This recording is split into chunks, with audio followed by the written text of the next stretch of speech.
आदि शंकर और सदैव नारायण गुरु की इस धरती को मैं कोटि कोटि नमन करता हूं।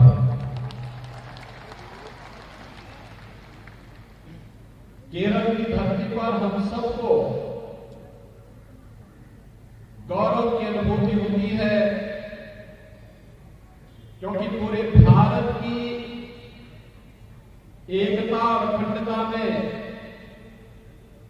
केरल का बहुत बड़ा योगदान है। इसी धरती पर जन्मे आदि शंकर ने भारत के 4 कोनों में 4 पीठों की, धार्मिक पीठों की स्थापना करके आज से हजारों वर्ष पहले भारत की सांस्कृतिक एकता का संदेश दिया था और भारत के अंदर सामाजिक सद्भाव किस रूप में आगे बढ़ना चाहिए, सदैव नारायण गुरु ने इसी धरती से संदेश देकर के हम सबके जीवन में एक नया परिवर्तन लाने का कार्य किया। मैं केरल की इस धरती पर जन्मे हुए इन पूज्य संतों का कोटि कोटि नमन करते हुए आप सबके इस विजय यात्रा के लिए आप सबको अपनी ओर से, उत्तर प्रदेश की ओर से हृदय से शुभकामना देने के लिए आपके बीच में आया हूं। मैं आपका हृदय से अभिनंदन करता हूं, स्वागत करता हूं।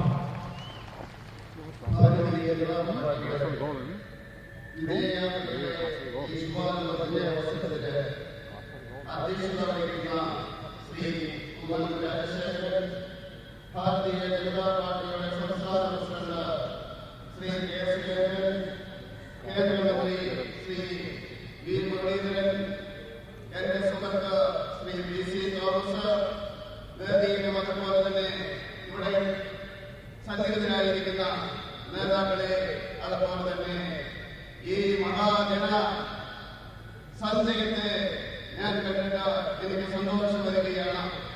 ഈ കേരളത്തിന്റെ മണ്ണിൽ നിൽക്കുന്ന അവസരത്തിൽ എനിക്ക് അഭിമാനം തോന്നുന്നു. ആദിശങ്കരന്റെ ഭൂമിയാണിത്, ശ്രീനാരായണ ഗുരുവിന്റെ ഭൂമിയാണിത്. ഭാരതത്തിന് അഖണ്ഡതയുടെ മന്ത്രം ചൊല്ലിക്കൊടുത്ത ആദിശങ്കരന്റെ മണ്ണിൽ നിൽക്കുമ്പോൾ ആദിശങ്കരൻ ഈ ഭാരതത്തിന്റെ 4 കോണുകളില് 4 പീഠങ്ങൾ സ്ഥാപിച്ചുകൊണ്ട് ആയിരക്കണക്കിന് വർഷങ്ങൾക്ക് മുമ്പ് സാംസ്കാരിക ഏകതയുടെ പാഠങ്ങൾ നമ്മളെ പഠിപ്പിച്ചപ്പോൾ, സദ്ഭാവനയുടെ പാഠങ്ങൾ നമ്മളെ പഠിപ്പിച്ച അദ്ദേഹമാണ്. അദ്ദേഹം ഈ മണ്ണിലാണ് ജനിച്ചത്. അതുപോലെ തന്നെ നമ്മുടെ ഭാരതത്തിന്റെ ജീവിതത്തിന് പരിവർത്തനത്തിന്റെ പാത കാണിച്ചു തന്ന നാരായണ ഗുരുവിന്റെ ഭൂമിയാണിത്. ഈ ഭൂമിയെ ഞാൻ കോടി കോടി നമിക്കുകയാണ്. ഈ വിജയയാത്രയ്ക്ക് എന്റെ പേരില്, ഉത്തർപ്രദേശിലെ ജനങ്ങളുടെ പേരില്, എന്റെ ഹൃദയത്തിന്റെ പേരില് നിങ്ങൾക്കെല്ലാം ആശംസകൾ അർപ്പിക്കുകയാണ്. भाइयों बहनों, केरल के अंदर भारतीय जनता पार्टी का कार्यकर्ता जिन विपरीत परिस्थितियों में कार्य कर रहा है, वह सचमुच आपके साहस और भारत के प्रति, भारत माता के प्रति और केरल की समृद्धि के लिए आपकी ये प्रतिबद्धता को दोहराता है। ये सचमुच यहां के उन सभी कार्यकर्ताओं को जो सीपीएम और अन्य उन तत्वों के खिलाफ मजबूती से लड़ाई लड़ते हुए मूल्य और आदर्शों की राजनीति करने के लिए अपने आप को समर्पित किए हुए हैं, उन सभी कार्यकर्ताओं का मैं हृदय से स्वागत करता हूं, अभिनंदन करता हूं।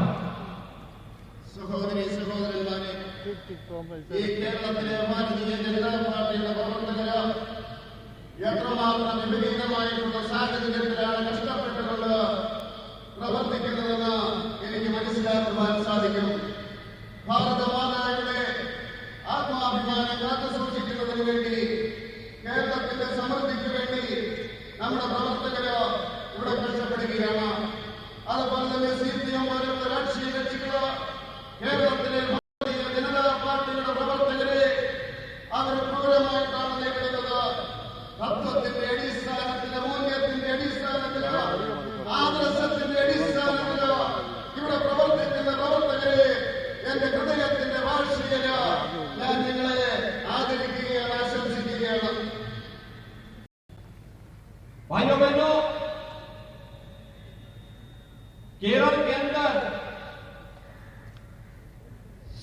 की सरकार हो या इससे पहले कांग्रेस की सरकार, इन लोगों ने केरल के अंदर भ्रष्टाचार फैलाने के सिवाय कुछ भी नहीं किया। जनभावनाओं के साथ खिलवाड़ करना, यहां पर केरल की धरती को अव्यवस्था और अराजकता का शिकार अपने राजनीतिक स्वार्थों के लिए इनके द्वारा किया जा रहा है। आप सब जानते हैं, इसी केरल की धरती पर 2009 में केरल के माननीय उच्च न्यायालय ने लव जिहाद की समस्या की ओर यहां की सरकार का ध्यान आकर्षित किया था, लेकिन यहां की सरकार लव जिहाद के नाम पर प्रारंभ की जा रही यहां की पूरी व्यवस्था को ध्वस्त करने की साजिश के खिलाफ आज तक कोई प्रभावी कानून नहीं बना पाई।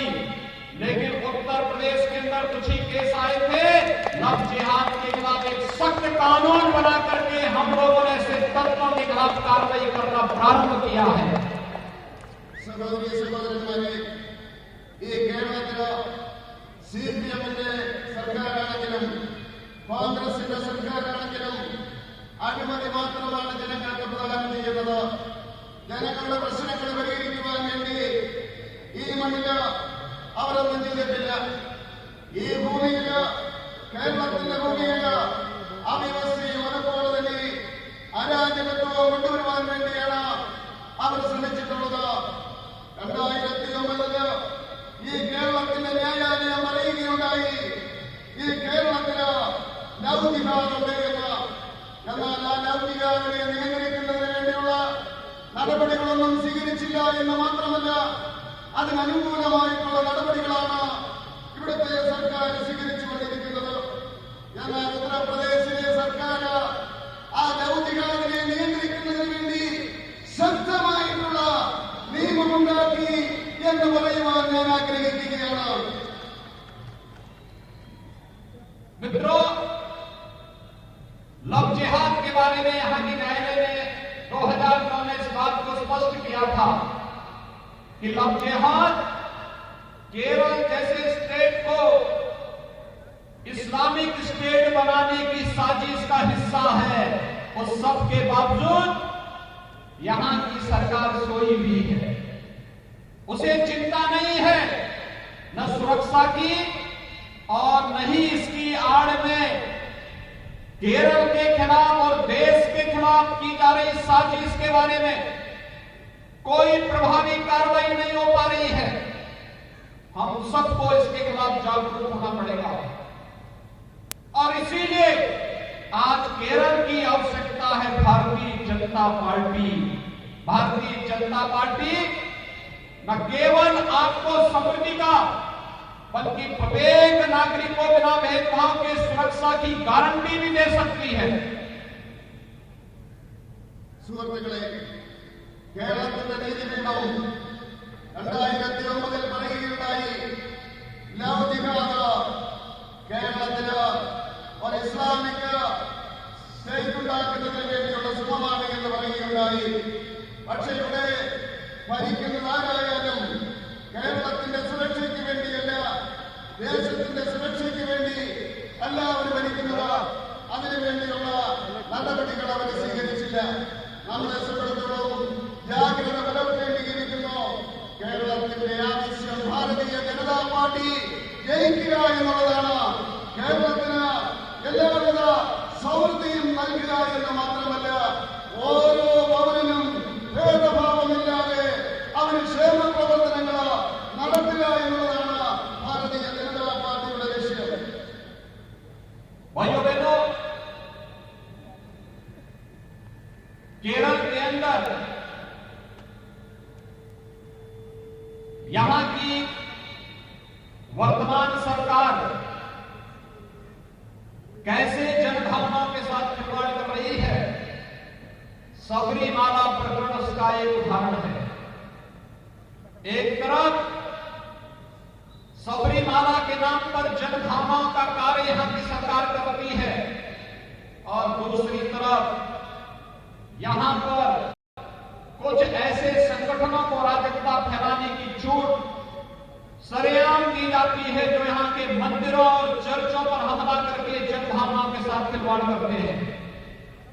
आप सब जानते हैं केरल जैसे स्टेट में अगर जब सत्ता के संरक्षण में इस प्रकार की अराजकता फैलेगी तो स्वाभाविक रूप से ऐसे तत्वों के दुस्साहस बढ़ेंगे जिन्होंने अभी हाल ही में अपनी एक रैली के माध्यम से राष्ट्रीय स्वयंसेवक संघ के बारे में किस प्रकार की एक पोस्टरबाजी की थी।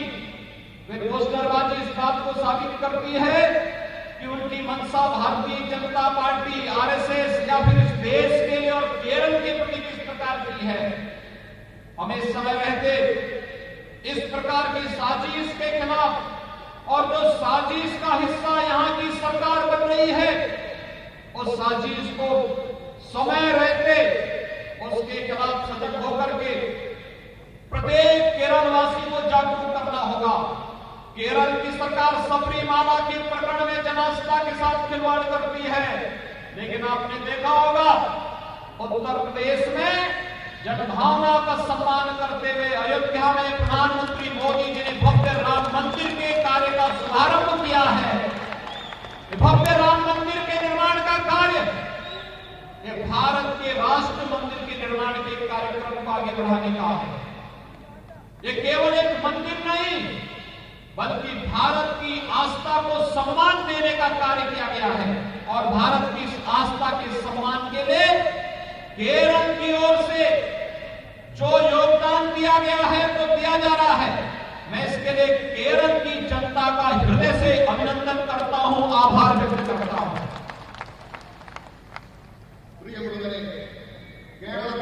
സർക്കാർ ജനഹിതത്തിനനുസരിച്ചല്ല അവർ പ്രവർത്തിക്കുന്നത്. ശബരിമലയിൽ അവർ ജനഹിതത്തിന് എതിരായിട്ടാണ് പ്രവർത്തിച്ചത്. മാത്രമല്ല ചില തീവ്രവാദി സംഘടനകൾ അവര് ക്ഷേത്രങ്ങളും അതുപോലെ തന്നെ ചർച്ചുകളും അവര് എതിരായിട്ട് പ്രവർത്തിക്കുന്നവര് അതിനൊക്കെതിരായിട്ട് പ്രവർത്തിക്കുന്നവരെ സഹായിക്കുന്ന രീതിയിലാണ് ഇവിടെ ഭരിക്കുന്നത്.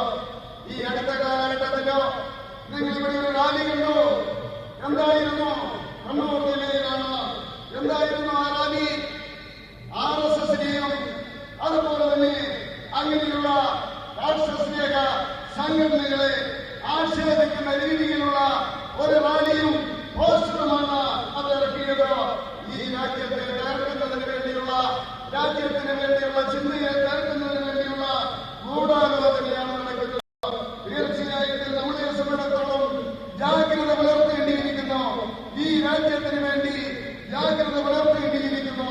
ശബരിമലയിൽ അവര് ഇവിടുത്തെ സർക്കാർ ജനഹിതത്തിനെതിരായിട്ട് വിശ്വാസികളുടെ വിശ്വാസത്തിന് എതിരായിട്ടാണ് പ്രവർത്തിച്ചതെങ്കിൽ നിങ്ങൾ നോക്കൂ. ഉത്തർപ്രദേശില് മോഡിജി രാമമന്ദിരത്തിന്റെ ശിലാസ്ഥാപനം സ്ഥാപിച്ചിരിക്കുകയാണ്. ആ രാമമന്ദിരം എന്ന് പറയുന്നത് അത് തീർച്ചയായിട്ടും രാഷ്ട്രമന്ദിരമാണ്. ഈ രാജ്യത്തിന്റെ മന്ദിരമായിട്ട് മാറിയിരിക്കുകയാണ്. അതിനുവേണ്ടി ഈ കേരളത്തിലെ ജനത നൽകുന്ന സംഭാവനയ്ക്ക് സഹായത്തിന് ഞാൻ ഹൃദയത്തിന്റെ ഭാഷയില് കേരളത്തിലെ ജനങ്ങളോട് ഞാൻ നന്ദി പറയുകയാണ്. भाइयों बहनों, सीपीएम की केरल की सरकार ने केवल यहां की जनता की भावनाओं के साथ खिलवाड़ करने का ही काम नहीं किया बल्कि यहां भी आपस में बांटने का कार्य किया है। और यही कारण है अपने राजनीतिक स्वार्थ के लिए सीपीएम की सरकार यहां पर तमाम ऐसे संगठनों को अराजकता फैलाने की खुली छूट दे रही है जो न केवल सुरक्षा के लिए बल्कि एकता और अखंडता के लिए भी गंभीर चुनौती प्रस्तुत कर रहे हैं। दूसरी तरफ यहां पर न केवल उन्होंने मनुष्यों को आपस में बांटा है बल्कि इस सरकार ने तो बैंकों को भी बांटने का काम किया था।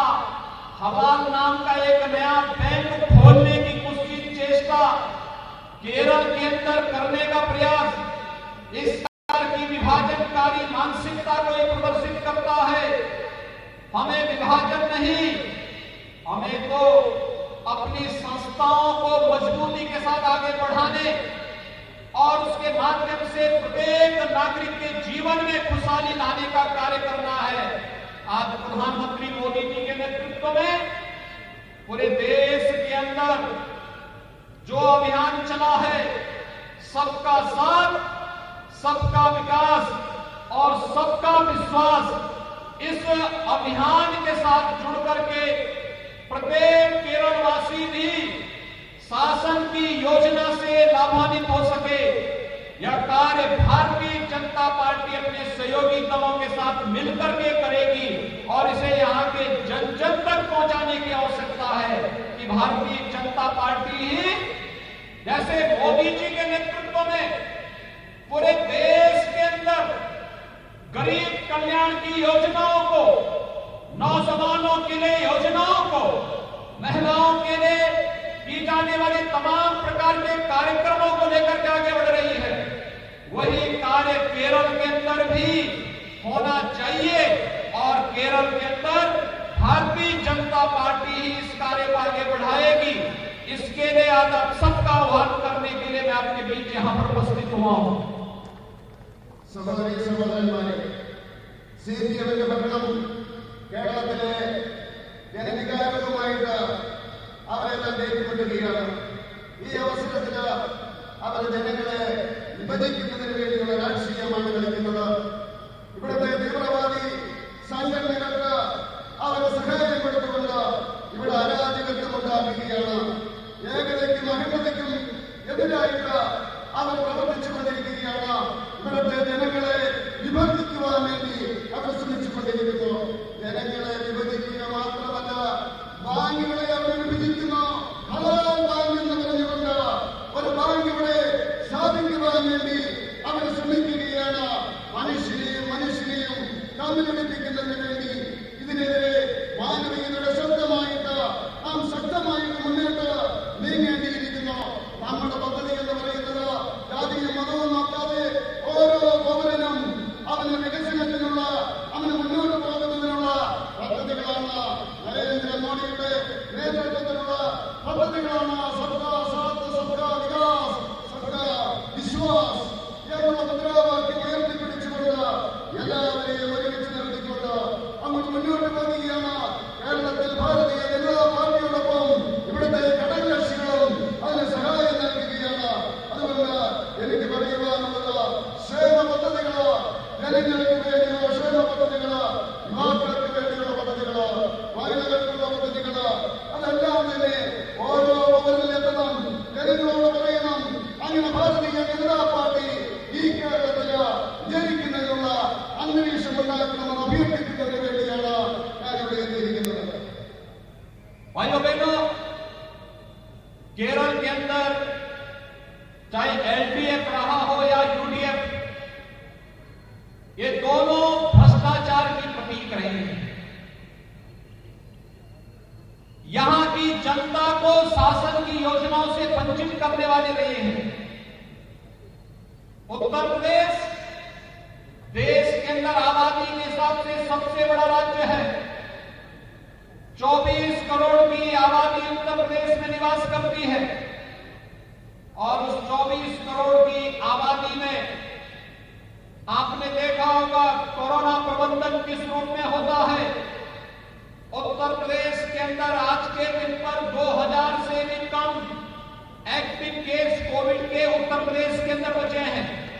कोविड की नियंत्रण के लिए बहुत अच्छी कार्य योजना वहां पर बना करके, क्योंकि केंद्र में मोदी जी के नेतृत्व की सरकार जो मार्गदर्शन करती है और जिन योजनाओं को देती है, उन योजनाओं को ईमानदारी के साथ उत्तर प्रदेश के नागरिकों को उपलब्ध कराने का कार्य किया जा रहा है।